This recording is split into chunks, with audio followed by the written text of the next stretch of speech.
The Gothic spires of Prometheus Academy pierced the gray October sky like accusations, their shadows falling across manicured lawns, where students practiced recreational surveillance instead of touch football. In the grand dining hall, conversations buzzed with the casual malevolence that marked lunch hour at the world's most exclusive boarding school for the morally flexible. Marcus Thompson sat at his usual table, mechanically eating his shepherd's pie while listening to his tablemates discuss their weekend plans with the enthusiasm of normal teenagers talking about movies or sports. The difference was that these plans involved significantly more explosives and substantially fewer moral qualms. "Father's letting me test the new neural disruptor on actual subjects this Saturday," announced Damian Cross, son of a notorious tech mogul who specialized in weaponizing social media. His pale eyes gleamed with anticipation. "We've got 3 political dissidents lined up. Should be fascinating to see how long their personalities hold up." Alexia Voss, whose platinum blonde hair was always perfectly styled despite her habit of handling volatile chemicals, nodded approvingly while delicately cutting her meat. "Marvelous. Mother's taking me to Switzerland to observe her latest acquisition, apparently. She's bought out 3 more rare earth mining operations. We'll be displacing about 10,000 indigenous people, but the profit margins are extraordinary." Kai Nakamura, whose slight frame belied his expertise in 17 different forms of psychological manipulation, leaned forward with interest. "My grandmother wants me to help with her human trafficking network expansion into Eastern Europe. She says I need to understand the family business from the ground up before I inherit the operation." The conversation continued around the circular table, each student trying to outdo the others with increasingly elaborate descriptions of their families' various criminal enterprises. Marcus had learned to nod at appropriate intervals and make non-committal sounds that could be interpreted as either approval or mild interest. For 2 years, he'd successfully navigated these social minefields by perfecting the art of saying nothing while appearing engaged, but today felt different. Maybe it was the way afternoon sunlight streamed through the stained glass windows, depicting scenes of historical conquests and betrayals, that reminded him of the warm light in Mrs. Patterson's kitchen when she served cookies to the kids he tutored. Maybe it was Alexia's casual mention of displaced families that made him think of the Rodriguez children who just entered the community center's after-school program, their eyes still wide with the trauma of eviction. "What about you, Marcus?" Damian's voice cut through his reverie. "Any exciting plans with your families? What is it your father does again? You're always so mysterious about it." The table fell quiet, waiting. This was dangerous territory. Marcus had spent months crafting vague responses about international consulting and private security, letting his classmates' imaginations fill in details that sounded appropriately sinister. His actual father worked as a middle school principal and coached Little League on weekends, but that truth would be social suicide at Prometheus Academy. "Oh, you know," Marcus began, falling into his practiced pattern of deflection. "This weekend I'll probably be helping with some community outreach, ... The words hung in the air. Several students perked up with interest.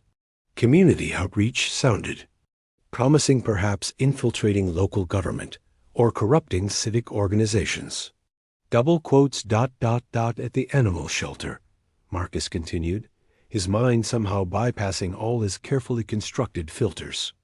"There's this 3-legged dog named Charlie who's been there for months, and I've been working with him on basic commands. Plus, I promised Mrs. Henderson next door that I'd help her with grocery shopping since her arthritis has been acting up. And tomorrow, I'm tutoring these kids from the community center. There's this brilliant girl named Sophia who's struggling with algebra, but once you explain it the right way, she just lights up." The silence that followed was absolute. Not the comfortable quiet of students absorbed in their food, but the profound hush that falls when the fundamental laws of physics have been violated. Forks remained suspended halfway to mouths. Kai's water glass tilted forgotten in his hand. Even the ambient noise from other tables seemed to fade, as if the entire dining hall had collectively held its breath. Marcus looked around the table, suddenly aware that he'd said something catastrophically wrong. 5 pairs of eyes stared at him with expressions ranging from confusion to horror to something that might have been pity. Alexia was the first to speak, her voice barely above a whisper. "You do? Good things? For free?" The aftermath of Marcus's confession spread through Prometheus Academy with the speed and devastation of a social media scandal. By dinner, his words had been dissected, analyzed, and repeated with a kind of breathless fascination usually reserved for celebrity meltdowns or natural disasters. "He actually said helping," whispered Sebastian Thorne, whose mother ran the most successful identity theft ring in the Western Hemisphere. Not manipulating, not exploiting, helping. Like he meant it. And the way his face changed when he talked about that child, added Vivian Black, daughter of a pharmaceutical executive who specialized in manufacturing addictive painkillers. He looked happy. Genuinely happy. It was disturbing. Marcus found himself the center of unwanted attention as he entered the dining hall. Conversations stopped mid-sentence as he passed. Some students openly stared, while others whispered behind their hands, like he'd grown a second head or announced he could speak to the dead. He collected his dinner roast beef with Yorkshire pudding, prepared by a chef who'd previously worked for 3 different dictators, and surveyed the room for somewhere to sit. His usual table was occupied by his former companions, but their body language made it clear he was no longer welcome. Alexia caught his eye and offered a small, uncertain smile that somehow felt worse than outright rejection. Marcus eventually found a seat at the end of a table occupied by underclassmen, freshmen who were still learning to properly despise basic human kindness. They regarded him with a mixture of curiosity and caution, like he might be contagious. "Is it true?" asked a small girl with dark curls and intelligent eyes, Rebecca Winters, if he remembered correctly. Her father allegedly ran a network of underground casinos that laundered money for various criminal organizations. "Did you really say you help people?" Marcus considered lying, spinning some elaborate explanation about deep cover infiltration or psychological warfare. But looking at Rebecca's face, she couldn't be more than 14. He found he didn't have the energy for deception. "Yes," he said simply. "I help people." The admission felt both liberating and terrifying. For 2 years, he'd hidden this fundamental part of himself, crafting a false identity as elaborate as any witness protection program. Now, with that mask stripped away, he felt naked and vulnerable. But why? Rebecca's question was genuine, not mocking. She seemed to be struggling with a concept that had no framework in her worldview. Marcus thought about Mrs. Patterson's grateful smile when he'd helped her reorganize her spice rack. About Charlie, the 3-legged dog's enthusiastic tail wagging when he arrived at the shelter. About Sophia's proud grin when she finally solved the quadratic equation. "Because it feels good," he said. "Because they need help, and I can provide it. Because making someone else's day a little better makes mine better too." The freshmen exchanged glances, processing this information like cryptographers working on an enemy code. Their parents had raised them on principles of exploitation and manipulation, where every human interaction was a zero-sum game. The concept of genuine altruism was not just foreign, it was revolutionary. "Doesn't sound very profitable," observed Thomas Pike, whose family specialized in environmental destruction for maximum short-term gain. "It's not supposed to be profitable," Marcus replied. "That's kind of the point." This statement caused several students to actually recoil, as if he'd blasphemed against their most sacred beliefs. In the world of Prometheus Academy, profit was the ultimate measure of success. Actions taken without financial motivation, or either incomprehensible or suspicious. As word of this conversation spread, Marcus noticed the student body beginning to segregate into distinct camps. There were those who viewed him with open hostility, considering his altruism a personal affront to their carefully cultivated amorality. These students, led by Damien Cross and his circle, began referring to Marcus as the infection and made elaborate shows of avoiding contamination through proximity. Then there were the curious ones, students who peppered him with questions about his volunteer work with the fascination of anthropologists studying an undiscovered tribe. They wanted to understand the mechanics of helping others. Was it a long-term manipulation strategy? A form of psychological research? Surely there had to be some angle, some hidden benefit that justified the investment of time and energy. But perhaps most unsettling were the students who listened to his explanations with something approaching hunger. These were children who'd been raised in environments of casual cruelty, who'd never experienced unconditional kindness or witnessed selfless action. When Marcus described the simple joy of reading stories to elderly residents at the nursing home, or the satisfaction of teaching someone a new skill, their eyes held a longing that they didn't quite understand. Marcus realized that his accidental confession had done more than expose his own secret, had revealed a fundamental crack in the foundation of Prometheus Academy's philosophy. For the first time, these students were being confronted with evidence that another way of living was possible. Dr. Helena Vex, headmistress of Prometheus Academy, stood before the floor-to-ceiling windows of her office, gazing out at the perfectly manicured grounds where students were currently engaged in what the curriculum euphemistically called strategic outdoor exercises.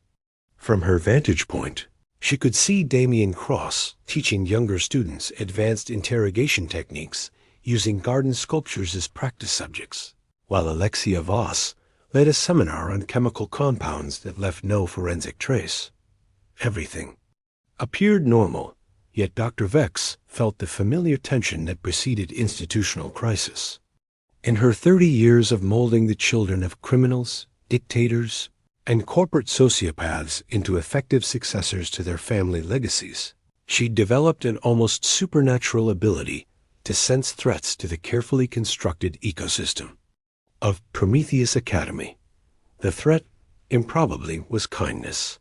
Marcus Thompson's file, she commanded, extending one perfectly manicured hand toward her assistant, Mr. Grimsby, who materialized from the shadows with the silent efficiency that made him invaluable. Grimsby had once been an assassin specializing in political emanations, but administrative work offered better health benefits and considerably less travel. The file was disappointingly thin. Marcus Thompson, age 16, son of David and Margaret Thompson of suburban Cleveland, Ohio. Father listed as educational administrator, mother as freelance graphic designer. No criminal enterprises, no shadow organizations, no offshore accounts or unexplained wealth. The family was so aggressively normal that Dr. Vex had initially suspected it was an elaborate cover identity. How did he pass the screening process? She mused, flipping through admission documents that should have revealed any trace of moral backbone. His application essay was quite convincing. Grimsby replied in his cultured British accent. The necessity of strategic patience in long term. Vengeance was the title. Demonstrated sophisticated understanding of delayed gratification and multi-generational planning. Dr. Vex remembered the essay. It had been elegantly written, displaying the kind of calculating intelligence the Academy prized. She'd assumed Marcus was describing his family's approach to some complex revenge plot, possibly involving the systematic destruction of business rivals over decades. Bring him to me, she decided, and contact our usual background investigation service. I want to know everything about the Thompson family, their real activities, their actual allegiances. No one maintains this kind of cover for 2 years without significant resources. An hour later, Marcus sat across from the headmistress in her imposing office, surrounded by portraits of history's most successful villains and a bookshelf containing first editions of works on strategy, manipulation, and the acquisition of power. The overall effect was intended to intimidate, and Marcus had to admit it was working. Dr. Vex studied him with the intensity of a predator evaluating potential prey.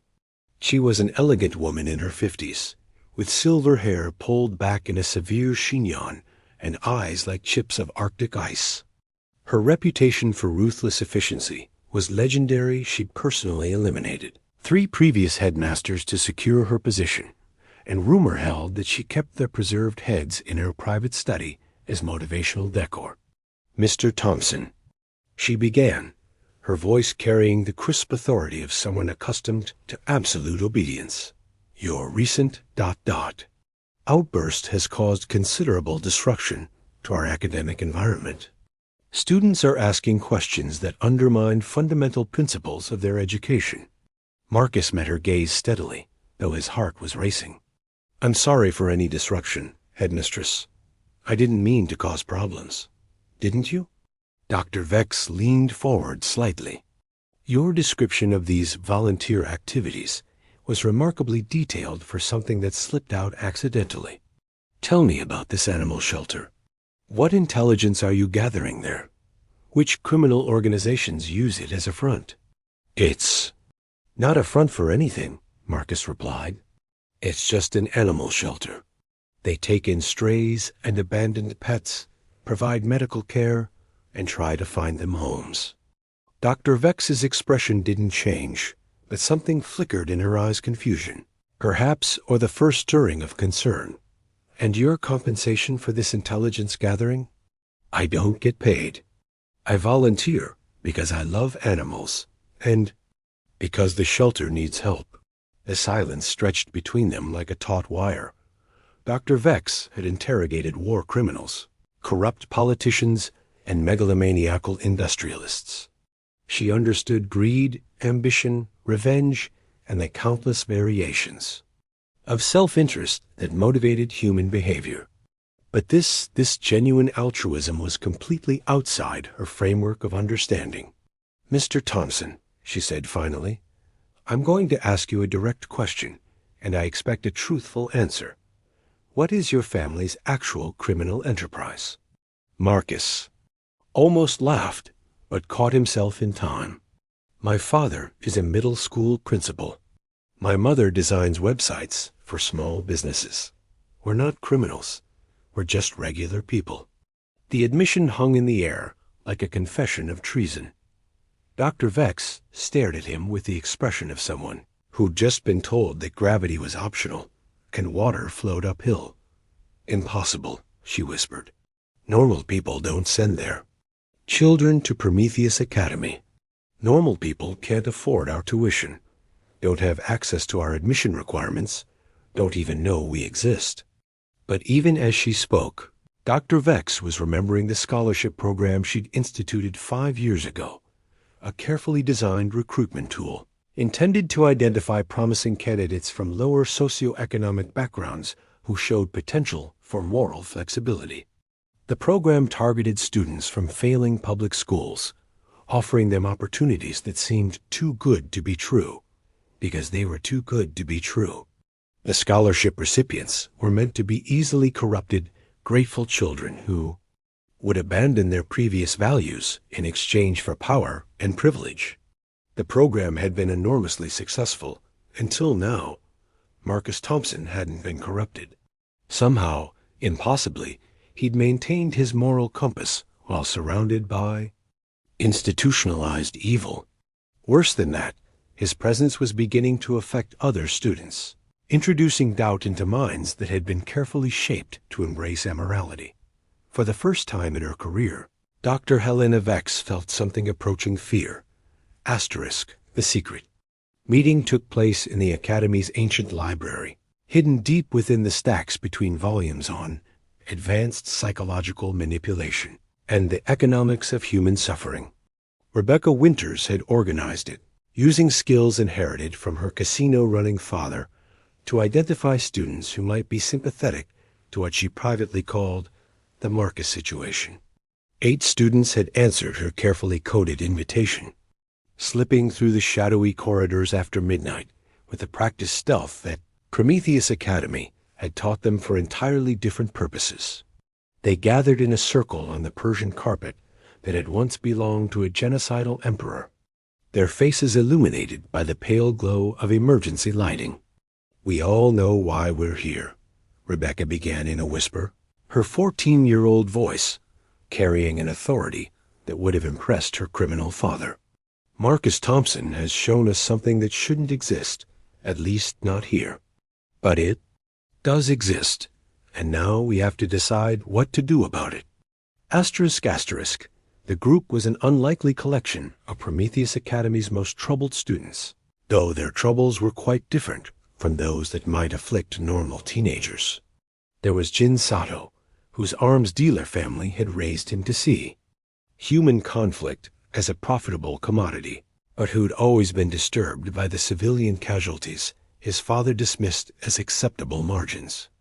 Natasha Petrov, daughter of an oil executive who'd spent her childhood watching her mother destroy Arctic ecosystems, had developed an inconvenient fascination with environmental conservation. "I keep thinking about what he said," admitted Oliver. Banks, whose pharmaceutical heiress mother had taught him to see illness as a business opportunity, about helping people just because it feels good. "I've never experienced that. I don't even know what it would feel like." "It's dangerous thinking," warned Elena Vasquez, though her tone suggested she was trying to convince herself as much as the others. Her family specialized in political corruption across 3 continents, but she'd always been uncomfortable with the democratic institutions they routinely undermined. "If our families found out we were even discussing this." But what if Marcus is right? The question came from Thomas Pike, whose environmental destruction dynasty had raised him to see the natural world as raw material for exploitation. What if there's actually something better than what we've been taught? The conversation that followed was unprecedented in Prometheus Academy's history. For the first time, students who'd been raised to embrace evil were actively questioning their fundamental beliefs. They spoke in hushed tones about the doubt that Marcus's example had planted in their minds, the growing sense that the world their families had created wasn't the only possible reality.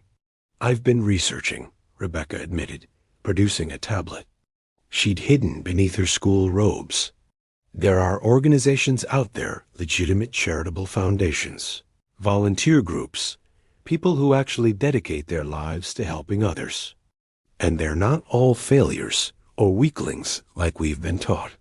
Some of them are brilliant, successful people who've chosen to use their talents for good." The tablet passed from hand to hand, each student staring at images and articles that revealed a world they'd never been allowed to see. Pictures of doctors working in refugee camps, teachers in underfunded schools, researchers developing treatments for diseases that primarily affected the poor, people who could have pursued wealth and power, but had instead chosen service. "My grandmother calls this kind of thing evolutionary weakness," Jin said quietly, but his voice lacked conviction. "She says compassion is a luxury that successful people can't afford." What if she's wrong? Oliver's question was barely audible. What if compassion is actually a strength we've never been taught to use? The heretical conversation continued for hours, each student sharing doubts they'd never dared voice before. They talked about the emptiness they felt despite their privileges, the way their families' criminal successes never seemed to bring lasting happiness.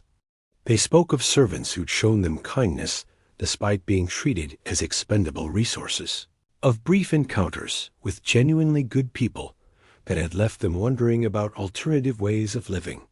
Meanwhile, 3 floors above in her private study, Dr. Helena Vex was conducting her own investigation.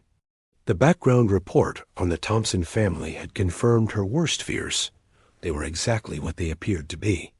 David Thompson really was a beloved middle school principal who coached Little League and volunteered at community events.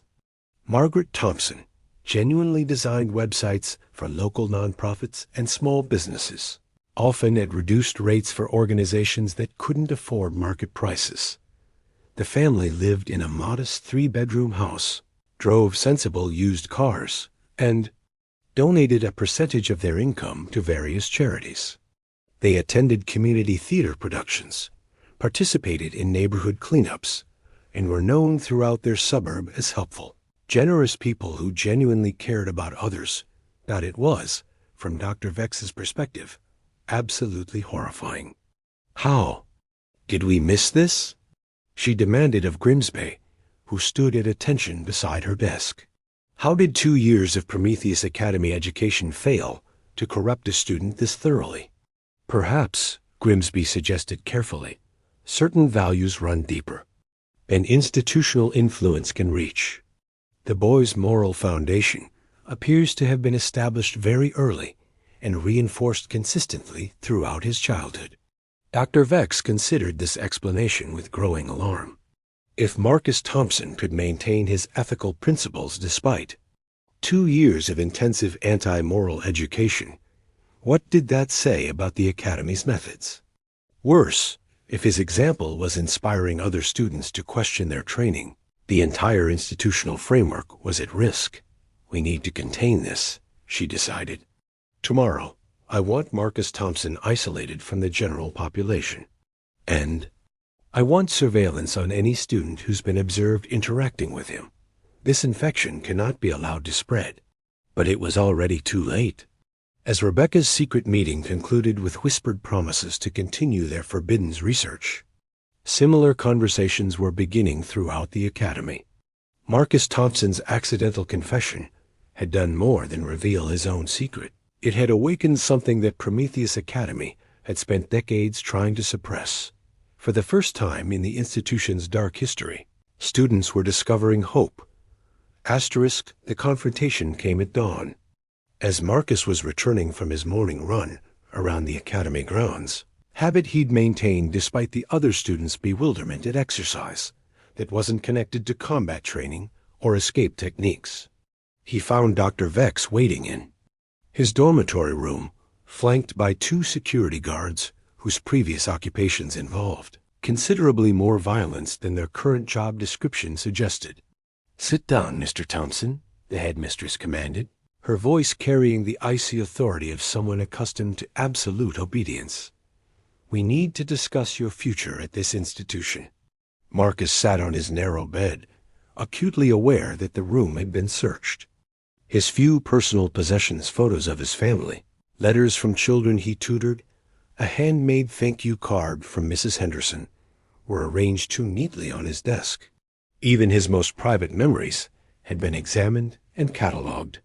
"Your influence on our student body has become problematic," Dr. Vex continued, pacing before the tall windows that overlooked the Academy's manicured gardens.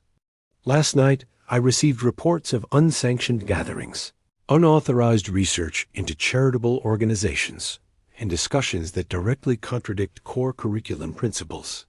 "Students are asking questions," Marcus replied quietly. "That's not necessarily a bad thing." Dr. Vex's laugh was sharp enough to cut glass. "Questions? Mr. Thompson, these children are questioning the fundamental values their families have spent generations building. Do you understand what you've done?